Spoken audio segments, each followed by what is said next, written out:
ሰላም ጤና ይስጥልን ውድ አድማጮቻችን እንደምን አላችሁ? በቅድሚያም አንኳር መረጃዎችን እናስደምጣችኋለን። በሰልፍ እጅ እናሰጣችኋለን። ጠቅላይ ሚኒስትር አብይ አህመድ ለማን ነው ይህን ጠንካራ ማስጠንቀቂያ የሰጡት? በማይነቀነቅ አለት ላይ ቆመናል ሲሉስ ምን ማለታቸው ነው?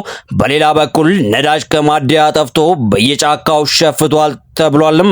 የጸጥታ ኃይሎች በየጥሻው ጃሪካንና በርሜል እያደኑ ነው። በኦሮሚያ ክልል ደግሞ ለመብረቅ ቀርቶ ወጥቶ ለመግባት ሰላም አጣን የሚሉ ድምጾች እየተሰሙ ነው። ዓለምስ ምን እየሆነች ነው? የኢራን የባህር ኃይል አዛዥ መገደልና የኩዌት አውሮፕላን ማረፊያ በድሮን መደብደብ ቀጠናው ወደ የትኛው አቅጣጫ እየወሰደ ነው? ዝርዝር መረጃዎችን ይዘን ቀርበናልም። በቅድሚያም ቪዲዮ ላይክ፣ ሰብስክራይብ በማድረግ እንዲጀምሩትም አክብሮት እንጠይቃለንም። የጠቅላይ ሚኒስቴሩ መልእክት። ጠቅላይ ሚኒስቴሩ ተቃዋሚዎቻችንን በወርድ አይነቀንቁንም በማለት የገቡበትን የጸና አቋም እንመለከታለንም። የጉምሩክ አዋጅ። አዲሱ የጉምሩክ አዋጅ ማሻሻያ ረቂቅ በምክር ቤቱ ከፍተኛ ቅሬታ አስነስቷል።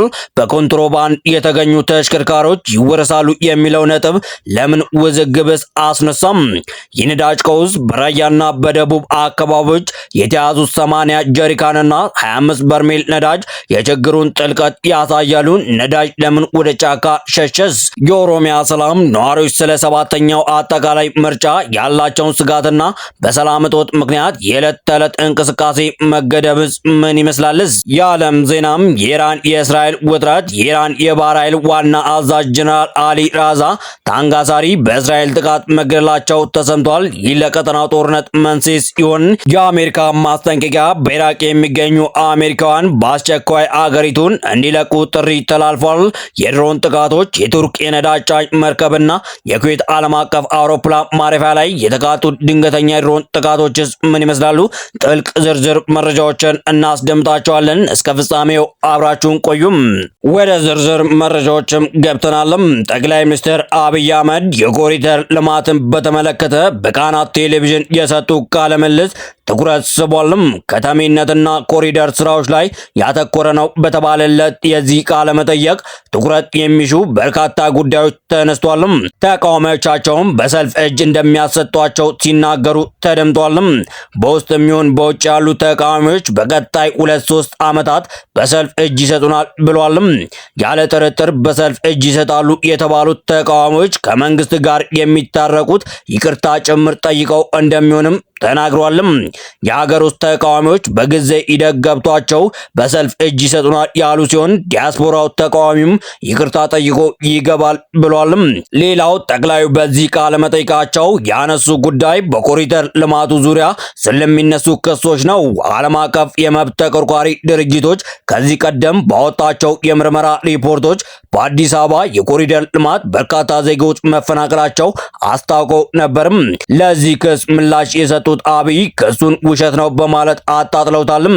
የአዲስ አበባ የኮሪደር ልማት ዓላማ ሰው ማፈናቀል አይደለም፣ ኮሪደሩ ችግር የለበትም ብዬ ባልመጻደቅም ዝም ብሎ ሰው እያነሱ የመጣል ነገር አይደለም ሲሉ አስተባብሏልም። በኮሪደሩ ልማት ላይ አቃቅር ያወጣሉ ያሏቸውን አካላትም አዲስ አበባ ያልመጡ ባሉበት ሆነው ስለኛ መፈናቀልና ስለኛ ሰላም ማጣት የሚናገሩ ናቸው ብሏልም። እነዚህ ተቃዋሚዎች መንግስት አብቅቶለታል እያሉ ይዘባበታሉ ሲሉም ከሷልም። እመኔ ነገ እያንዳንዱ ይቅርታ ጠይቆ ይመጣል ያሉም ሲሆን ብዙ ተምረናል፣ ብዙ ወዳጅ አፍርተናል፣ በቀላሉ አንወድቅም የሚል መልእክት አስተላልፏልም። አክለውም የውስጡም የውጭውም እጅ እየሰጠ ያልፋል ብሏልም። በመቀጠልም የነዳጅ እጥረትና የማደያዎች ህገወጥ ድርጊት አሽከርካሪዎችን ለእንግልት እየዳረገ ይገኛልም። በመካከለኛው ምስራቅ ባለው ጦርነት ምክንያት የተከሰተው ዓለም አቀፍ የነዳጅ እጥረት በኢትዮጵያም ከፍተኛ ጫና እያሳደረ ይገኛልም። በአዲስ አበባ የሚገኙ አሽከርካሪዎች ነዳጅ ለማግኘት ከ6 ሰዓት እስከ 7 አልፎ ተርፎም ለቀናት ወረፋ በመጠበቅ ለከፍተኛ እንግልትና ለገቢ መቋረጥ መዳረጋቸው ገልጿልም። አሽከርካሪዎቹ እንደሚሉት ችግሩ በዓለም አቀፍ ደረጃ የተከሰተ ቢሆንም አንዳንድ ማደያዎች ግን ነዳጅ እያላቸው የለም በማለትና በህገወጥ መንገድ ተጨማሪ ገንዘብ ከሚከፍሉ አሽከርካሪዎች ጋር ብቻ በመመሳጠር ስርጭቱን እያስተጓጎሉ ይገኛሉ። ይህ ድርጊት በተለይ በታክሲና በሀገር አቋራጭ አሽከርካሪዎች ላይ ከፍተኛ የስራ መደራረብና የቅጣት ስጋት እየፈጠረ መሆኑ ተመልክተናል።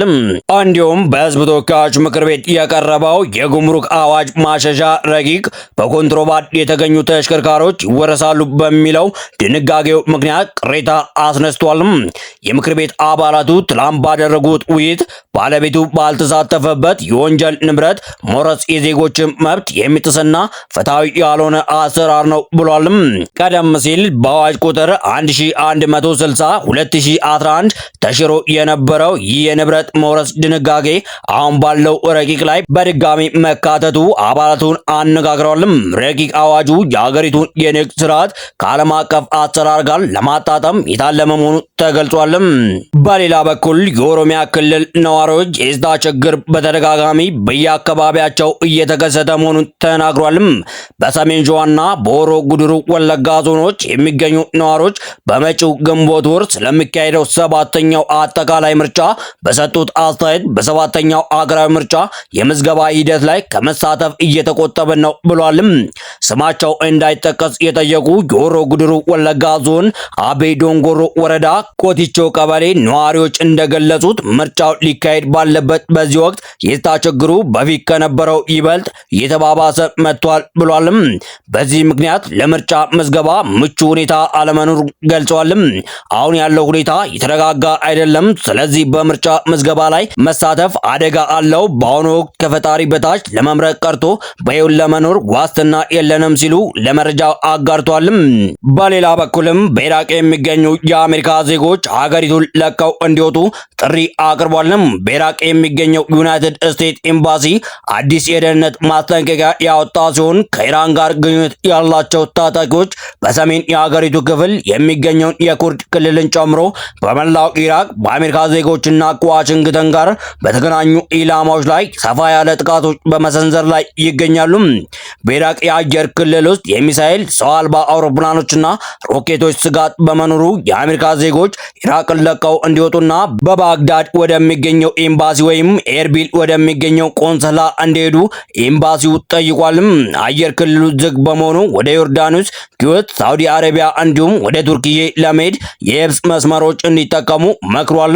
በሌላ መረጃ የመካከለኛው ምስራቅ ጦርነቶችና የክልላዊ ጦርነቶች ልዩ ባለሙያ የሆኑት ኤልጃ ማግነር ጦርነቱ እንዲያበቃ ግልጽ አሸናፊ መወሰን አለበት ሲሉ ተናግሯል። በስተመጨረሻም የኩዌት ዓለም አቀፍ አውሮፕላን ማረፊያ በድሮን ተደብድቧል። ጥቃቱ ያነጣጠረው በነዳጅ ማከማቻ ተቋማት ላይ ሲሆን በንብረት ላይ ከፍተኛ ጉዳት ቢያደርስም በሰው ሕይወት ላይ የደረሰ ጉዳት አለመኖሩን ባለስልጣናት አስታውቋል። ሚኒስቴሩ በሲቪል አቪዬሽንና በኩዌት የእሳት አደጋ መከላከል ኃይል አማካኝነት የጉዳቱን መጠንን፣ ጥቃቱ ያስከተለውን እሳት ለመቆጣጠር የተደረገው ጥረት በተመለከተ ማብራሪያ ተሰጥቷቸዋል። ጥቃቱ በመሰረተ ልማት ላይ ብቻ የተወሰነ ጉዳት ያደረሰ ሲሆን እሳቱን ለመቆጣጠርና ደህንነቱን ለማረጋገጥ አስፈላጊው ቅንጅት መደረጉን የመከላከያ ሚኒስቴር በመግለጫው ጠቁሟል።